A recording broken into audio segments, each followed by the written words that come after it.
کہ روس سمجھوتا کر کے نہیں آیا تھا کہ اب سمجھوتا کر کے جانا چاہتا ہے. میں عرض کر رہا تھا، وہ صحابی نے کہا کہ یا رسول اللہ ہم نے تو کبھی کفر کی حالت میں خراج نہیں دیا تھا. عرض کر رہا تھا آپ وہاں مشورہ کرتے تھے جہاں اللہ تعالیٰ کا حکم نہیں ہوتا تھا، اب رائے شماری ہوتی ہے. وہاں اس کام میں بھی رائے شماری ہوتی ہے کہ شریعت کو نافذ کیا جائے یا نہ. ضیاء صاحب نے ووٹ لیا ہم سے کہ آپ اسلام کو ووٹ دیں، یعنی اسلام میں اپنا ملتی ہے ان کو. صدر ارشاد بنگلہ دیش کے صدر ہوں یا پاکستان کے صدر مملکت ہوں، کوئی جب وہ اقتدار پر آنا چاہتا ہے نا تو اسلام کا نا، میں اسلام میں مخلص ہوں، میں اسلام نافذ کروں گا. ان کو پتا ہے کہ یہ لوگ اسلام کے نام پر تو رام ہو سکتے اور کسی بات میں یہ قابو میں نہیں آ سکتے. تو جناب رسول اللہ صلی اللہ علیہ وسلم نے کہا عمر میں اللہ کا رسول ہوں. پھر یہی باتیں حضرت عمر نے حضرت ابوبکر صدیق رضی اللہ عنہ سے جا کے کہی. حضرت ابوبکر صدیق رضی اللہ عنہ وہی جواب دیا جو جناب رسول اللہ صلی اللہ علیہ وسلم نے دیا جواب. اور یہ فرق صدیق میں اور محدث میں. ایک وہ شخص جس کو الہام ہوتا ہے وہ دل کی بات کہتا ہے، ایک شخص صدیق ہے وہ نبی سے لیتا ہے. صدیق میں اور محدث میں یہی فرق. کتنا اونچا ہے. ایک شخص دل کی بات کہتا ہے کہ مقام ابراہیم پر 2 رکعت نماز پڑھ لینی چاہیے، دل سے کہہ رہا. اور ایک شخص جناب رسول اللہ صلی اللہ علیہ وسلم کو دیکھتا ہے کہ آپ نے کیا فرمایا. کتنا اونچا وہ انسان ہے جو اللہ کے رسول صلی اللہ علیہ وسلم کی طرف دیکھے. یہ صدیق میں اور محدث میں فرق. حضرت ابوبکر صدیق رضی اللہ عنہ نے وہی جواب دیا جو جناب رسول اللہ صلی اللہ علیہ وسلم نے جواب دیا تھا، وہ اللہ کے رسول ہیں. حضرت عمر بن خطاب رضی اللہ عنہ کہتے ہیں میں اپنے آپ کو، میں نے کہا کہ میں منافق ہوں کہ میں اللہ کے رسول صلی اللہ علیہ وسلم سے بحث کرتا ہوں. میں منافق ہوں، اگر میں شہید نہ ہوا تو میں سمجھوں گا میں نفاق مرمرا. اور عمر بن خطاب رضی اللہ عنہ دعا بھی کیا کہ یا اللہ شہادت بھی دے اور شہادت بھی مدینہ رسول میں، شہادت بھی دے اور شہادت بھی مدینے کے اندر. اس کا مطلب تو یہی ہے نا کہ کافروں کی فوجیں مدینے پر چڑھائی کریں، میں لڑوں تو پھر میں شہید ہو جاؤں. اس کا مطلب اسلام کی کمزوری نہیں. اللہ تعالیٰ سے یہ سمجھ کر کے تو قادر مطلق ہے، تو جو چاہے کرے. اللہ تعالیٰ نے شہادت بھی دی اور مسجد نبوی میں دی. مدینے سے بڑھ کر مسجد نبوی میں شہادت. اور کتنا اللہ ذوالجلال والاکرام کا دل میں خوف کہ جب وہ آخری لمحوں کے اوپر ہیں تو حضرت عبداللہ سے جب کہ ان کی ران کے اوپر سر رکھے ہوئے تھے کہنے لگے میرا سر زمین پر رکھ دو، گرد میں مٹی میں رکھ دو. ابا جی آپ ٹھیک لیتے ہوئے، نہیں میں بیٹا کہہ رہا ہوں. زمین پہ رکھ دیا، اصرار کیا، زمین پہ رخسار، مٹی کے اوپر رخسار. اور کہتے ہیں کہ ویلی وویل امی وویل امی لم یغفر لی ربی، میں بھی برباد، میری ماں بھی برباد اگر مجھے عمر کو اللہ تعالیٰ نے بخشا نہیں. میں عرض کر رہا تھا یہ اونچا درجہ حضرت عمر بن خطاب رضی اللہ تعالیٰ عنہ کا، لیکن جناب رسول اللہ صلی اللہ علیہ وسلم سے اڑ گئے، بحث کی، اپنے آپ کو منافق کہا. کون سا درجہ؟ محدث کا درجہ. اتنا اونچا درجہ کہ اللہ تعالیٰ الہام کرتا ہے لیکن خطا ہو گئی تو مولوی سے نہیں ہوگی خطا، صوفی سے خطا نہیں ہوگی. عمر بن خطاب سے تو خطا ہو گئی لیکن فقہ حنفی میں خطا نہیں ہے، صوفی سے خطا نہیں ہو سکتی. وہ گندا ہے، روڑی پر بیٹھا، کتوں کے ساتھ بیٹھا، بدبو آ رہی ہے اس سے، لیکن نہیں جی نہیں، اس کی خدمت کر. اللہ کے رسول صلی اللہ علیہ وسلم نے فرمایا لیٹرین میں جاؤ، ٹوائلٹ میں جاؤ تو اللہ کی پناہ چاہ کے جاؤ.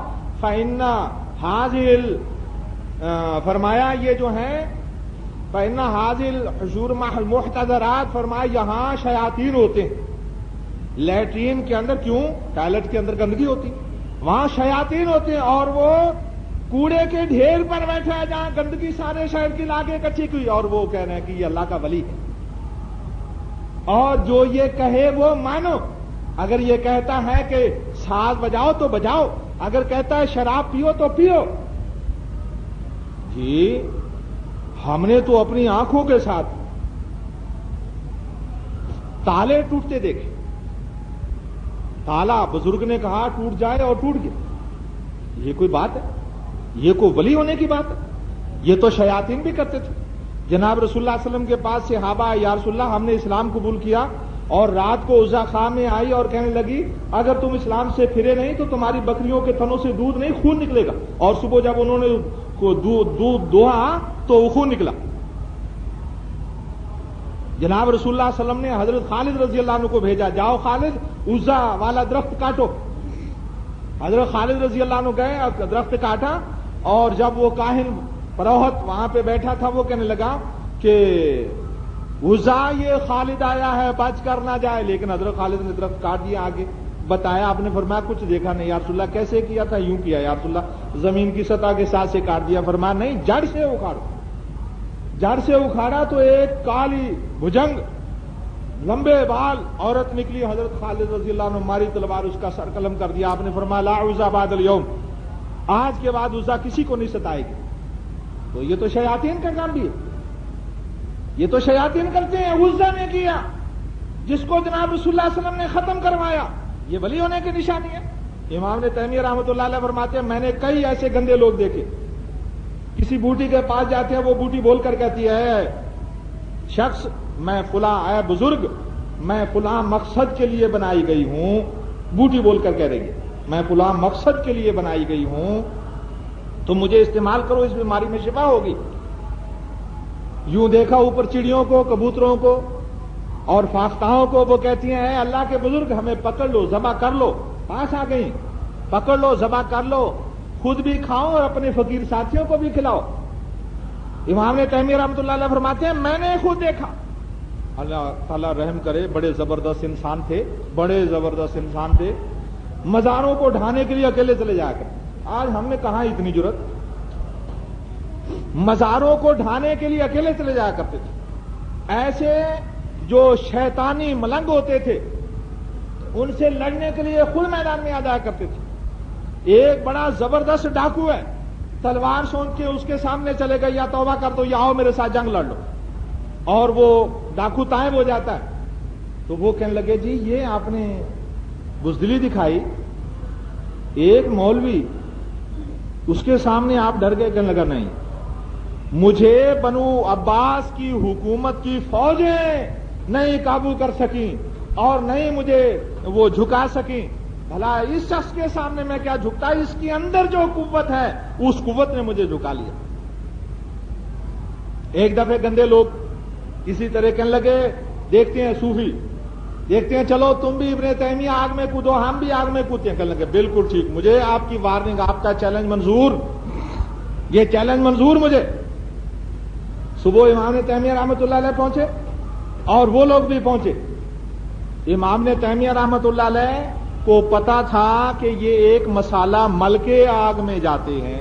مینڈک کی چربی کتابوں میں لکھا ہے، انہوں نے لگائی تھی، اس پر آگ اثر نہیں کرتی. امام تیمیہ رحمۃ اللہ علیہ کہنے لگے وہ تیار ہو گئے، ٹھہرو ٹھہرو، تم بھی صابن سے نہاؤ، میں بھی صابن سے نہاتا ہوں، پھر تم بھی آگ میں چلو، میں بھی چلتا ہوں. اب وہ تو باطل پر تھے، بھلا حق میں تو ضرورت ہوتی ہے، باطل میں کہاں ضرورت.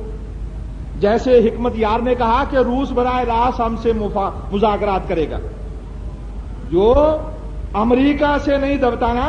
حکمت یار اللہ کے بندے نے، اللہ کے راہ میں لڑنے والوں نے، اللہ کے راستے میں لڑنے والوں نے کہا ہم سے براہ راست مذاکرات کرے گا. ارے ظالموں، بھلا کسی کے گھر میں کوئی شخص گھس جائے اور کہ میں جب جاتا ہوں تم میری یہ شرطیں مانو، تو وہ کہے گا کہ میں ڈر کر نہیں آیا، تم سے یہ منوا کر آیا. اور کیا بے ایمان ڈر کے، وہ تو ڈر کر گیا ہے. مجاہدین نے سبق سکھا دیا ان کو. امام تیمیہ رحمۃ اللہ علیہ نے یہ چیلنج کیا، نہاؤ اور پھر ہم آگ میں کودتے ہیں، تو بھاگ گئے. باطل کے اندر ہمت نہیں ہوتی حق کا سامنا کرنے کی. اور جب کوئی برائی معاشرے میں وہ وقوع پذیر ہوتی ہے، رواج پاتی ہے، تو نیکی کے بھیس میں جی اس میں بھلائی ہے، اس میں کوئی خرابی نہیں، اس میں یہ بھلائیاں.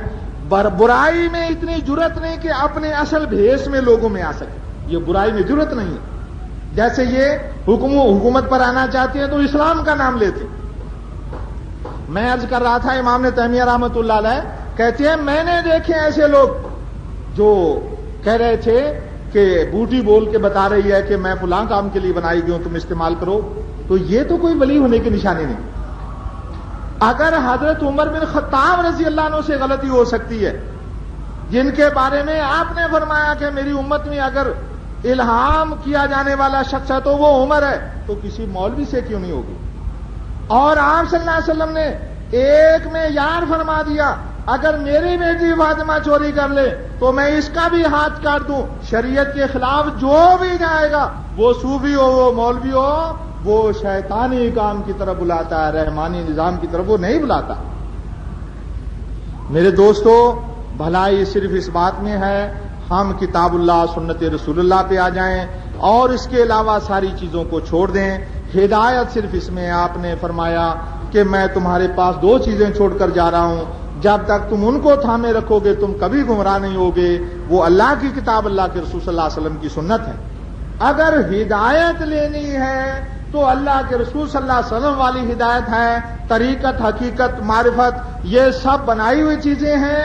آپ کے صحابہ اس شریعت پر چلتے تھے، اس شریعت کے خلاف کرتے تھے، آپ پتھر مرواتے تھے، ہاتھ کٹوا دیتے تھے، سزائیں دلواتے تھے، اور ہدایت کی صرف یہ راہ۔ سبحان ربک رب العزت عما یصفون، سلام علی المرسلین۔ اللهم اعز الاسلام والمسلمین واذل الشرک والمشرکین ودمر اعداء الدین۔ اللهم اجعل کلمۃ الاسلام هي العليا واجعل کلمۃ الکفر هي السفلی۔ ربک رب العزت عما یصفون وسلام علی المرسلین والحمد للہ رب العالمین۔